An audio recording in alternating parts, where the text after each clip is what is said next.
Well, for just the second time ever, an Idaho chef has received the James Beard Award for Best Chef in the Mountain Region. And that would be Salvador Alamilla, the co-owner and chef behind AMANO in Caldwell.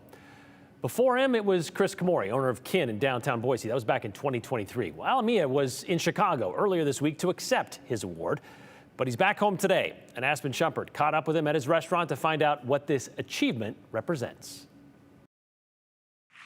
And the winner is, opening these envelopes is really fun, by the way, and satisfying. Salvador Alamilla. It's surreal. Like it's almost like, all right, is this happening? Am I walking up here right now?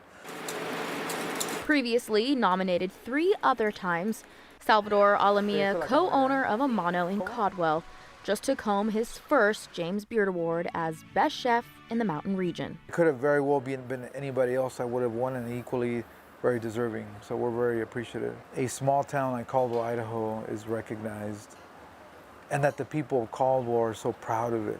He says the win isn't just about him, but his entire team, including his mom and his aunt. My mom would make this food and this and that, or my aunts made this dish that was this good.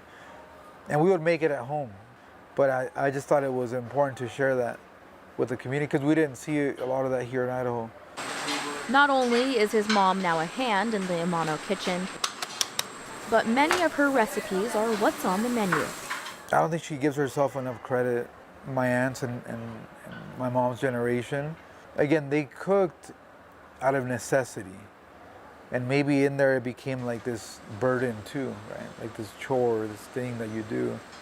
But out of that was also a lot of beautiful things. For him, he says running a restaurant is more than just getting an award. I think the biggest is like what AMANO means to the community and the people that reach out to us personally, and they personally say how much it matters and it means to them that we're here and we can use our voice for doing good things. And I have mixed feelings about all this because at the same time that my story, my immigrant story is being honored and awarded, immigrants are being deported, and those stories we may never hear those stories. Alamilla was born in Mexico. His parents brought him to California around the age of 5 years old.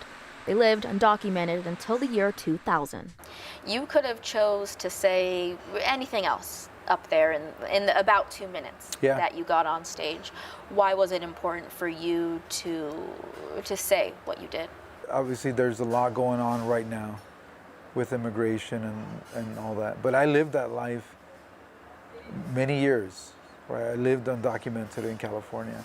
I know what it feels like to feel like your parents may not come home because there's a raid at such and such place.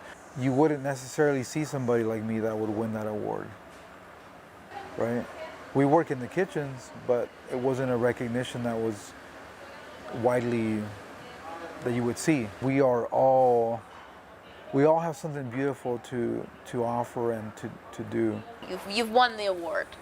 What's next? We have to just keep pushing on food, on drinks, on the projects, right, that we want to do.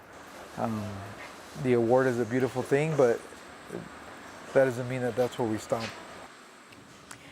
One of those projects is going into local schools to teach students about tortilla making and Mexican culture.